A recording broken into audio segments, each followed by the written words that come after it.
जी हाँ, सभी साथियों को नमस्कार। कैसे हो आप सभी? उम्मीद करता हूँ आप सभी अच्छे होंगे और अपनी तैयारी भी अच्छे से कर रहे होंगे। जैसा कि आपको पता है कि आने वाले 2-3 महीनों में एग्जाम आने वाले हैं आपके, और हरियाणा सीईटी का एग्जाम भी होगा और तब तक ये प्रैक्टिस सेट चलते रहेंगे जब तक ये सीईटी का एग्जाम नहीं हो जाता। आज हमारा 8वां प्रैक्टिस सेट है। इससे पहले हम 7 कर चुके हैं। डिस्क्रिप्शन में लिंक मिल जाएगा, वहां से देख लीजिएगा। इसी तरह से जैसे कि हम पीछे करते आए हैं, इसमें भी 20 से 25 क्वेश्चंस देखने को मिलेंगे और हर एक क्वेश्चंस का यानी मोस्टली क्वेश्चंस का मैं एनालिसिस करता हूं, जिसका एनालिसिस करने के लिए होता है ना, और आपको एक्स्ट्रा में डिटेल भी देता हूं। और यहां से अगर आपने प्रैक्टिस सेट ये मिस कर दिए तो बहुत कुछ आप मिस कर जाओगे। भरपूर क्वेश्चंस मैं आपके लिए लेकर आता रहूंगा जब तक ये सीईटी का एग्जाम नहीं हो जाता है ना। यहां पर एक आई का बटन भी होगा, यहां पर प्रेस करके ये सारे प्रैक्टिस सेट पीछे वाले देख सकते हो। और बाकी अगर प्रैक्टिस सेट देखने हैं, हरियाणा पुलिस की क्लासेस भी हमारी चली हुई हैं। 10 क्लासेस हमारी हो चुकी हैं, थ्योरी वाइज चल रही हैं, और साथ में मैं उसमें एमसीक्यू भी करवा रहा हूं आपको। तो प्लेलिस्ट में आपको सारी की सारी वीडियोस मिल जाएंगी। और 30 प्रैक्टिस सेट में हरियाणा के जीके के पहले करवा चुका हूं, वो भी देख लीजिएगा अगर देखने हैं तो, इंटरेस्टेड है। अगर नहीं तो यहां पर देखिए सीईटी के मैंने चलाए हुए हैं, यहां से देखते रहिएगा। तो आज का जैसा कि फर्स्ट क्वेश्चन आपके सामने है, यहां पर देखिए, प्रसिद्ध गायक जसविंदर नरूला का संबंध किस जिले से है? तो जसविंदर नरूला के बारे में पूछा है, तो बताइए, गैस कीजिएगा। आप देखिए 2-4 सेकंड के लिए अपना आंसर गैस कीजिएगा और लास्ट में आप कमेंट जरूर छोड़ के जाइएगा अपना स्कोर, जितना भी आपका स्कोर बनता है। चलो स्कोर ना भी बनता हो, आपको स्कोर नहीं भी कमेंट करना है तो कोई कमेंट जरूर छोड़ा करो, एक दो कमेंट जरूर छोड़ा करो। मुझे अच्छा लगता है, लाइक किया करो, अच्छा लगता है, इससे रीच भी बढ़ती है वीडियोस की। व्यूज बहुत कम आते हैं और मैं चाहता हूं कि काफी लोगों तक, काफी बच्चों तक ये वीडियोस पहुंचे और अच्छे से वो अपनी तैयारी भी कर सके। यहां से देखिए, जसविंदर नरूला का संबंध किस डिस्ट्रिक्ट से है? इसका राइट आंसर क्या होगा? आई थिंक आपने गैस किया होगा रोहतक से। क्या होगा? रोहतक से। इसका राइट आंसर क्या हो जाएगा? रोहतक हो जाएगा, है ना। इसके एक्स्ट्रा देखिए, हम यहां पर मैंने यहाँ पर कुछ एक्स्ट्रा जो फैक्ट्स डाले हुए हैं, ये भी आप देखिएगा, स्क्रीनशॉट लीजिएगा इनका या फिर नोट कीजिएगा किसी कॉपी में, बहुत अच्छा रहेगा। आपको दोबारा वीडियो देखनी नहीं पड़ेगी। देखिए, सुनील दत्त और वेद गांधी यमुनानगर से हैं, ये बहुत फेमस है। ये क्वेश्चन पूछे जाते हैं, आपके प्रीवियस एग्जाम के क्वेश्चन भी मैं यहाँ कर लेकर आता हूँ, और पिछले जो 5-7 साल से 10 साल से क्वेश्चन पूछे जाते हैं वो भी मैं आपके लिए यहाँ पर प्रैक्टिस सेट में लेकर आता हूँ, तो ध्यान से देखिएगा, है ना। तो ये सुनील दत्त और वेद गांधी यमुनानगर से हैं, और जसविंदर नरूला मैंने आपको बताया रोहतक से है। सुषमा स्वराज, ओम पुरी, जूही चावला, ये सब अंबाला से हैं, ये तीनों, है ना। देखिए, सुषमा स्वराज को कौन नहीं जानता, ओम पुरी और जूही चावला जो कि अभिनेत्री और एक अभिनेता जो कि रोल अदा करते थे, ये ओम पुरी। और यहां से कहां से है? ये अंबाला से है, इसको याद रखिएगा, कहां से? अंबाला से। ऋचा शर्मा और सोनू निगम, ऋचा शर्मा और सोनू निगम बहुत ही फेमस गायक और गायिका है, फरीदाबाद से हैं ये। सीताराम पंचाल अभिनेता जो कि जींद से, और मेघना मलिक और मीमांसा मलिक, है ना, ये सोनीपत से हैं। इनको भी आप याद रखिएगा। तो सारे की सारी चीजें ये बहुत ही इंपॉर्टेंट बनती हैं आपकी। जसविंदर नरूला रोहतक से, सुनील दत्त और वेद गांधी यमुनानगर से, सुषमा स्वराज और ओम पुरी, जूही चावला अंबाला से, ऋचा शर्मा और सोनू निगम फरीदाबाद से, सीताराम पंचाल जींद से, मेघना मलिक, मीमांसा मलिक सोनीपत से, है ना। सब याद भी हो गया होगा आपको, और नोट भी कर लीजिएगा या फिर स्क्रीनशॉट लीजिएगा। चलिए नेक्स्ट क्वेश्चन है, गैस कीजिएगा इसका राइट आंसर क्या होगा, और कमेंट करना है आपको, एक कमेंट जरूर करना है, कुछ भी हो एक कमेंट जरूर करना है आपको। द्रोणाचार्य स्टेडियम किस जिले में है? देखिए, द्रोणाचार्य स्टेडियम किस जिले में है, गैस कीजिएगा इसका राइट आंसर क्या होगा। द्रोणाचार्य स्टेडियम आपका किस जिले में है? कुरुक्षेत्र में है। कहां पर है? कुरुक्षेत्र इसका राइट आंसर होगा। द्रोणाचार्य स्टेडियम जो है, काफी बच्चे गुरुग्राम पर जाएंगे, लेकिन गुरुग्राम नहीं होगा। गुरुग्राम का नाम रखा गया था द्रोणाचार्य के नाम पर, है ना, तो याद रखिएगा। गुरुग्राम में कौन सा ये स्टेडियम है, ये गैस कीजिएगा, कौन सा है? यहाँ पर नेहरू हॉकी स्टेडियम है। कौन सा है? नेहरू हॉकी स्टेडियम है। और एक यहाँ पर ताऊ देवीलाल स्टेडियम है। एक ताऊ देवीलाल क्रिकेट स्टेडियम आपका पंचकुला में है, लेकिन ताऊ देवीलाल स्टेडियम जो है वो आपका यहाँ पर गुरुग्राम में है। रोहतक में राजीव गांधी स्टेडियम है। कौन सा है? राजीव गांधी स्टेडियम है। हिसार में महावीर स्टेडियम है। तो ये सब आपको याद रखने हैं। महावीर स्टेडियम हिसार में, राजीव गांधी रोहतक में, गुरुग्राम में नेहरू हॉकी स्टेडियम, और एक मैंने बताया आपको ताऊ देवीलाल स्टेडियम, है ना। तो यहां पर याद रखेंगे द्रोणाचार्य स्टेडियम आपका कुरुक्षेत्र में होगा। चलिए नेक्स्ट क्वेश्चन है, 2020 का सबसे साफ सुथरा रेलवे स्टेशन कौन सा है? बताइए 2020 का सबसे साफ सुथरा रेलवे स्टेशन कौन सा घोषित किया गया है हरियाणा का? इसका राइट आंसर जो होगा वो अंबाला होगा। क्या होगा? अंबाला किया गया है। क्या किया गया? अंबाला। करंट का क्वेश्चन है, याद रखिएगा अंबाला सबसे साफ सुथरा है 2020 का रेलवे स्टेशन। 2019 का बेस्ट विलेज अवार्ड किसे मिला है? बेस्ट विलेज अवार्ड किसे मिला था 2019 का? मुंदड़ी गांव को मिला था। किसको मिला था? मुंदड़ी गांव को मिला था, जो कि 1781 लिंगानुपात रहा था इसका, इस गांव का, जो कि कैथल का ये गांव है ना, 1781। चलिए नेक्स्ट क्वेश्चन है हमारा यहाँ पर अगला 5वां क्वेश्चन है, राजनीति के भीष्म पितामह किसे कहा जाता है? बहुत ही वेरी वेरी इंपॉर्टेंट क्वेश्चन है, इनके बारे में पूछा जाता है, बहुत बार पूछा जाता है। राजनीति के भीष्म पितामह किसे कहा जाता है? राजनीति के भीष्म पितामह चौधरी देवीलाल कहलाते हैं। कौन कहलाते हैं? चौधरी देवीलाल कहलाते हैं। इनको सब जानते हैं, तो चौधरी देवीलाल भीष्म पितामह कहलाते हैं। और क्या कहा जाता है इन्हें? ताऊ कहा जाता है। जननायक के नाम से जाने जाते हैं, हरियाणा के जन्मदाता के नाम से जाने जाते हैं, किंग मेकर के नाम से जाने जाते हैं। काफी सारे नाम हैं इनके, देखिए किंग मेकर, शेरे हरियाणा के नाम से जाने जाते हैं। आधुनिक हरियाणा के निर्माता बंसीलाल को कहा जाता है। यहां पर कंफ्यूज मत होइएगा, आधुनिक हरियाणा के निर्माता बंसीलाल कहा जाता है, हरियाणा के जन्मदाता जो है वो चौधरी देवीलाल है। लौह पुरुष बंसीलाल को कहा जाता है, रहबरे आजम छोटू राम को कहा जाता है, और दीनबंधु छोटू राम भी बोला जाता है इनको, है ना, छोटू राम को। तो याद रखिएगा ये सब राजनीति के भीष्म पितामह चौधरी देवीलाल कहलाते हैं। अगला क्वेश्चन है हमारा, देखिए यहां पर छठा, दुनिया की सबसे पहली इलेक्ट्रिफाइड रेल सुरंग हरियाणा में कहां तैयार की गई? इसका राइट आंसर क्या होगा भाई? गैस कीजिएगा। दुनिया की पहली इलेक्ट्रिफाइड रेल सुरंग जो है हरियाणा में कहां तैयार की गई? ये करंट का क्वेश्चन है आपका, पिछले साल ये तैयार की गई है। इसका राइट आंसर जो होगा वो ऑप्शन बी होगा, सोहना से मेवात। 1 किलोमीटर की है ये, केवल 1 किलोमीटर की है। तो कहां से इलेक्ट्रिफाइड से रेल सुरंग स्टार्ट की है? सोहना से मेवात, है ना। इसका राइट आंसर ऑप्शन बी हो जाएगा। नुकुल दिग्विजय में किसका वर्णन हमें देखने को मिलता है? नुकुल दिग्विजय में हमें किसका वर्णन देखने को मिलता है? एक तो सिरसा का देखने को मिलता है, और दूसरी डिस्ट्रिक्ट जो है आपकी रोहतक है। तो ये दोनों पूछी जाती हैं, रोहतक और सिरसा जो है नुकुल दिग्विजय का वर्णन हमें देखने को मिलता है। चलिए नेक्स्ट है, हरियाणा के प्रथम राज्यपाल किस राज्य से थे? तो हरियाणा के प्रथम राज्यपाल जो थे धर्मवीर, वो बहुत बार पूछा जाता है एग्जाम में कि हमारे हरियाणा के प्रथम राज्यपाल कौन थे, तो धर्मवीर थे, उनको भी याद रखिएगा। वो उत्तर प्रदेश से थे। कहां से थे? उत्तर प्रदेश से थे। इसका राइट आंसर हो जाएगा, क्या हो जाएगा? उत्तर प्रदेश हो जाएगा। चलिए नेक्स्ट क्वेश्चन है हमारा यहाँ पर 9वां क्वेश्चन है, अभिनेत्री मानुषी छिल्लर ने किस प्रोजेक्ट की स्थापना की है? तो ये एक प्रोजेक्ट पर काम कर रही है। तो मानुषी छिल्लर किस जिले से बिलोंग करते थे? ये झज्जर से, है ना, बिलोंग करती है मानुषी छिल्लर। तो इन्होंने 2017 में मिस वर्ल्ड का खिताब जीता था, ये सब आपको पता होगा मानुषी छिल्लर के बारे में। शक्ति प्रोजेक्ट पर काम कर रही है ये, कहां पर? किस पर? शक्ति प्रोजेक्ट पर। इसका राइट आंसर हो जाएगा, है ना, सी, ऑप्शन सी। दैनिक हरिभूमि समाचार पत्र कब निकाला गया? दैनिक हरिभूमि समाचार पत्र जो निकाला गया था वो कब निकाला गया था? और कैप्टन अभिमन्यु द्वारा निकाला गया था। इनके संपादक थे कैप्टन अभिमन्यु, जो कि ये 1996 में, 1996 में कहां से निकाला था? रोहतक से निकाला था। कहां से निकाला था? रोहतक से निकाला था। याद रखिएगा, दैनिक हरिभूमि के बारे में पूछा जा सकता है। 1996 में कैप्टन अभिमन्यु द्वारा रोहतक से निकाला गया था। 11वां क्वेश्चन है, हरियाणा गठन के समय उपराष्ट्रपति कौन थे? अब यह भी पूछ लिया जा सकता है कि उपराष्ट्रपति कौन थे, राष्ट्रपति कौन थे, लोकसभा अध्यक्ष कौन थे, प्रधानमंत्री कौन थे हरियाणा के गठन के समय, है ना। तो इसका राइट आंसर क्या होगा? गैस कीजिएगा। आई थिंक आपने गैस कर लिया होगा। इसका राइट आंसर होगा जाकिर हुसैन। ये हमारे उपराष्ट्रपति थे हरियाणा का जब गठन हुआ था, और राष्ट्रपति थे एस राधाकृष्ण, है ना। एस राधाकृष्ण राष्ट्रपति थे और ये उपराष्ट्रपति थे। हुकुम सिंह लोकसभा अध्यक्ष थे, है ना, हुकुम सिंह। और प्रधानमंत्री इंदिरा गांधी थी। प्रधानमंत्री कौन थी? इंदिरा गांधी थी। ये सब आपको याद रखना है। चलिए नेक्स्ट क्वेश्चन हमारा यहाँ पर 12वां, संतों की नगरी और वन नगरी के नाम से कौन सा शहर जाना जाता है, यानी प्रसिद्ध है? तो कौन सा प्रसिद्ध है यहाँ पर, फेमस है संतों की नगरी के नाम से और वन नगरी के नाम से कौन सा शहर जाना जाता है?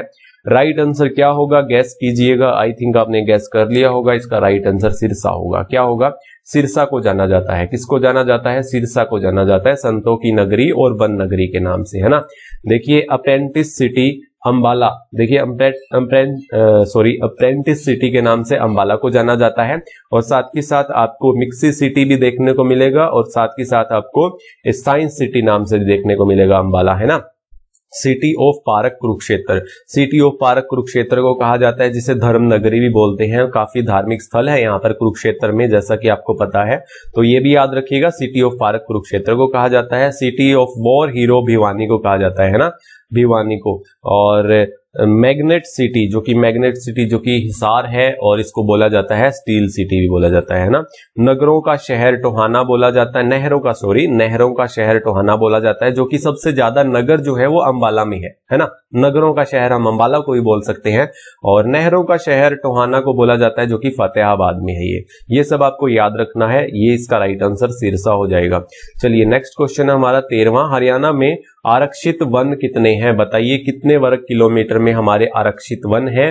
और 13वां क्वेश्चन है ये हमारा। आई थिंक आपने गैस कर लिया होगा। इसका राइट आंसर जो होगा वो आरक्षित वन हमारा 249 वर्ग किलोमीटर होगा। कितने हैं आरक्षित वन? और वैसे टोटल हमारे जो वन है वो कितने हैं, यानी वर्ग किलोमीटर में कितने वन है हमारे हरियाणा में, तो ये आपको नीचे कमेंट बॉक्स में करना है। आपको एक बहाना भी दे दिया मैंने, आपको एक कमेंट बॉक्स में जरूर बताना है। अगर नहीं पता तो कोई बात नहीं, आपको एक कमेंट जरूर छोड़ना है नीचे कमेंट बॉक्स में। तो ये भी बताना है आपको कमेंट के साथ में कि हरियाणा में कितने वन यानी वर्ग किलोमीटर में वन है हमारे हरियाणा में, है ना। चलिए नेक्स्ट क्वेश्चन है। हरियाणा में मिड डे मील की योजना कब से शुरू हुई थी? मिड डे मील की योजना कब से शुरू हुई थी पता होना चाहिए आपको। क्वेश्चन पूछा गया है ये 1-2 बार एग्जाम में। हरियाणा में मिड डे मील की योजना जो शुरू हुई थी, आई थिंक आपने गैस कर लिया होगा, 15 अगस्त 2004 से। कब से हुई थी? 15 अगस्त 2004 से शुरू हुई थी। चलिए अगला क्वेश्चन है। बनावली की खुदाई किसने करवाई थी? बनावली की खुदाई जो करवाई थी वो किसने करवाई थी? बहुत ही इंपॉर्टेंट क्वेश्चन है। बनावली से जुते हुए खेत के प्रमाण हमें यहाँ से देखने को मिले थे, जो कि ये फतेहाबाद में है। बहुत बार पूछा जाता है बनावली के बारे में। और इसका राइट आंसर क्या होगा? RS beast. क्या होगा? RS बीस्ट होगा, जो कि 1973-74 में इन्होंने यहाँ पर खुदाई का कार्य शुरू करवाया था। इनके नेतृत्व में हुआ था बनावली का। दयाराम साहनी ने हड़प्पा की खुदाई करवाई थी, जैसा कि आप सभी को पता होगा, आपने अगर इंडियन हिस्ट्री पढ़ी है तो 1921 में। अरविंदर नाथ ने 1997 से लेकर के 1999 तक राखी गढ़ी की खुदाई का कार्य नेतृत्व में इन्हीं के नेतृत्व में हुआ था। याद रखिएगा अमरिंदर नाथ को। राखी गढ़ी कहां पर है? हमारे हिसार में है ना। और राखलदास बनर्जी के नेतृत्व में मोहनजोदड़ो की खुदाई का कार्य शुरू हुआ था 1921 में, है ना। कब से? 1922 से 1921 से तो हड़प्पा का हुआ था दयाराम साहनी के नेतृत्व में। चलिए नेक्स्ट क्वेश्चन हमारा यहाँ पर 16वां क्वेश्चन है। अग्निवेदिकाओं और मातृ देवियों के साक्ष्य कहां से प्राप्त हुए हैं? ये बताइएगा, इसका आंसर गैस कीजिएगा क्या होगा। अग्निवेदिकाओं और मातृ देवियों के साक्ष्य कहां से प्राप्त हुए हैं? आई थिंक आपने गैस कर लिया होगा। क्या होगा इसका राइट आंसर? बनावली होगा। अभी हमने पढ़ा ना बनावली के बारे में, जिसकी खुदाई का कार्य SR बिस्ट के नेतृत्व में हुआ था 1973 और 1974 में, है ना। तो बनावली इसका राइट आंसर होगा, जो कि ये साक्ष्य यहाँ से हमें देखने को मिले हैं। और क्या क्या मिले हैं यहाँ से? मिट्टी के खिलौने देखने को मिले हैं, जौ के साक्ष्य हमें मिले हैं, जैसा कि मैंने पहले बताया, जुते हुए खेत के प्रमाण हमें यहाँ से देखने को मिले थे, विचित्र मुद्राएं और जिस पर विचित्र पशु के प्रमाण भी हमें देखने को मिले हैं, यहाँ से मिले हैं। हल का टेराकोटा हमें यहाँ से देखने को मिला है। तो काफी सारी चीजें बनावली से देखने को मिली हैं। अग्नि वेदिकाएं, मातृ देवियों के साक्ष्य, मिट्टी के खिलौने, जुते हुए खेत के प्रमाण, विचित्र मुद्रा पर विचित्र पशु के प्रमाण, हल्का टेराकोटा, ये सब आपको याद रखना है बनावली से, है ना। चलिए नेक्स्ट क्वेश्चन है हमारा यहाँ से। कलेसर उद्यान को कब बना, यानी कलेसर उद्यान कब बना? इसका राइट आंसर क्या होगा? आई गेस कीजिएगा। कलेसर उद्यान कब बना? कलेसर उद्यान जो बना था 2003 में। कब बना था? 2003 में। इसका राइट आंसर क्या होगा? 2003 होगा। 2 राष्ट्रीय उद्यान है। सुल्तानपुर राष्ट्रीय उद्यान जो कि आपका गुरुग्राम में है, और ये कलेसर आपका यमुनानगर में है ना। तो 1971 में जो सुल्तानपुर पक्षी अभयारण्य बना था, पक्षी अभयारण्य की स्थापना जो हुई थी सुल्तानपुर पक्षी अभयारण्य की, वो 1971 में हुई थी। उसको राष्ट्रीय पार्क का दर्जा जो दिया गया था वो 1989 में दिया गया था, सुल्तानपुर राष्ट्रीय पार्क का दर्जा, है ना। तो याद रखिएगा ये गुरुग्राम में है, और कलेसर जो है ये यमुनानगर में है। 2003 में राष्ट्रीय उद्यान का दर्जा इसको मिल गया था। चलिए अगला क्वेश्चन है। विनेश फोगाट राष्ट्रमंडल खेलों में कितने केजी वर्ग में खेली थी? तो विनेश फोगाट को सभी जानते होंगे, जो कि चरखी दादरी बलाली से है, और इन्हें अभी हाल ही में पीछे राजीव गांधी खेल रत्न पुरस्कार भी मिला है। और ये किस वर्ग में खेली थी? एशियाई खेलों में और साथ ही साथ में, और ये राष्ट्रमंडल खेलों में इन्होंने स्वर्ण पदक भी जीता है दोनों में। तो विनेश फोगाट 65 केजी वर्ग में खेली थी। कौन सी? 65 में बजरंग पुनिया खेले थे। 65 में बजरंग पुनिया खेले थे और 50 केजी में ये विनेश फोगाट खेली थी। 50 केजी इसका राइट आंसर होगा और 65 केजी में बजरंग पुनिया खेले थे, है ना। तो ये सब आपको याद रखना है। इसका राइट आंसर 50 केजी होगा। चलिए अगला क्वेश्चन है, छाछरौली के विद्रोह का नेतृत्व किसने किया था? छाछरौली के विद्रोह का नेतृत्व किसने किया था? इसका राइट आंसर क्या होगा? गैस कीजिएगा। ये क्वेश्चन मैं पीछे प्रैक्टिस सेट में भी पूछ चुका हूं और दोबारा फिर से आ गया है, कोई बात नहीं। इसका राइट आंसर आई थिंक आपने गैस कर लिया होगा। तो इसका राइट आंसर जो होगा वो जोध सिंह होगा। क्या होगा? जोध सिंह। तो इन्होंने छाछरौली या कलसिया का विद्रोह हम बोल सकते हैं इसको, ये यमुनानगर में है। तो इसका जो नेतृत्व किया था वो जोध सिंह ने किया था और जाबित खान ने रानिया के विद्रोह का नेतृत्व किया था, है ना। प्रताप सिंह ने जींद के विद्रोह का नेतृत्व किया था और गुलाब सिंह ने कैथल के विद्रोह का नेतृत्व किया था। तो याद रखिएगा, जोध सिंह ने छाछरौली का, जाबित खान ने रानिया का और प्रताप सिंह ने जींद का और गुलाब सिंह ने कैथल का, है ना। तो ये सब आप याद रखना है आपको। चलिए अगला क्वेश्चन है हमारा यहाँ पर 20वां, रेवाड़ी में स्थित है। रेवाड़ी में कौन सा पर्यटक स्थल है यहाँ पर बताइए? इसका राइट आंसर क्या होगा? रेवाड़ी में क्या स्थित है? यहाँ पर 4 ऑप्शन आपकी स्क्रीन के सामने है। तो इसका राइट आंसर ये होगा ये सभी, है ना। ये सभी हैं ये रेवाड़ी में ही है। जंगल बबलर है, रानी की देवड़ी है, हेमू की हवेली है। तो ये तीनों के तीनों रेवाड़ी में है। और हरियाणा की डिस्ट्रिक्ट वाइज जीके मैंने पढ़ाई हुई है, अगर आपने नहीं देखी है तो नीचे लिंक डिस्क्रिप्शन में मिल जाएगा। डिस्ट्रिक्ट वाइज जीके को भी आप देख लीजिएगा। रेवाड़ी को मैंने अच्छे से एक्सप्लेन किया हुआ है, देखिएगा जरूर। चलिए नेक्स्ट क्वेश्चन है, रानीपुर और रामगढ़ का किला किस जिले में है? रानीपुर और रामगढ़ का किला जो है वो किस जिले में है? किले के बारे में भी क्वेश्चन पूछे जाते हैं। तो बताइए रानीपुर का और रामगढ़ का किला किस जिले में है? गैस कीजिएगा। आई थिंक आपने गैस किया होगा। तो इसका राइट आंसर क्या होगा? पंचकुला में है। कहां पर है? पंचकुला में है। महेंद्रगढ़ में माधवगढ़ का किला और कन्नौड़ का किला इसको बोला जाता है ना। दो नाम से यहां से जाना जाता है महेंद्रगढ़ को, माधवगढ़ का किला और कन्नौड़ का किला। और हिसार में कौन सा किला है? फिरोजाए हिसार जिसको बोल देते हैं। तो यहाँ पर कौन सा है? एक लाट की मस्जिद है और यहाँ पर गुजरी महल है ना। किला इसको खुद को हिसार को ही बोल देते हैं, जो कि इसका नाम था फिरोजाए किला, जो कि फिरोजाए हिसार बोल देते हैं, है ना। पानीपत में आपको पता है जैसा बहुत सारा कुछ यहाँ पर पानीपत के युद्ध भी हुए थे 1526 में, 1556 में और 1761 में, है ना। ये तीनों युद्ध पानीपत के काफी फेमस हैं। काबुली बाग मस्जिद फेमस है, बुअली शाह कलंदर की दरगाह फेमस है और पानीपत से एक बावली गांव में जो तेल रिफाइनरी है वो भी काफी फेमस है, पूछी जाती है। पानीपत से बहुत कुछ है। चलिए नेक्स्ट क्वेश्चन है हमारा यहाँ पर अगला, बिल्सर हैंसहैडर का मेला जो लगता है वो कहां पर लगता है? बिल्सर हैंसहैडर का मेला, जी बताइए, गैस कीजिए। बिल्सर हैंसहैडर का मेला जो लगता है वो आपका, आई थिंक आपने गैस कर लिया होगा, जींद में। कहां पर लगता है? जींद में। इसका राइट आंसर क्या होगा? जींद होगा। जींद में और कौन कौन से मेले लगते हैं यहाँ पर? हटकेश्वर का मेला लगता है ना। हटकेश्वर का मेला, एक धमतान साहिब मेला लगता है यहाँ पर, और एक और लगता है यहाँ पर हटकेश्वर के साथ में लगता है पांडु पिंडारा लगता है, और एक सच्चा सौदा मेला लगता है। ये सारे मेले, ये सभी के सभी मेले आपके जींद में लगते हैं। और कुरुक्षेत्र में आपका एक सोमवती अमावस्या का मेला, सूर्य ग्रहण का मेला और एक साथ में यहाँ पर मारकंडा का मेला भी लगता है यहाँ पर। तो ये सब आपको कुरुक्षेत्र के याद रखने हैं।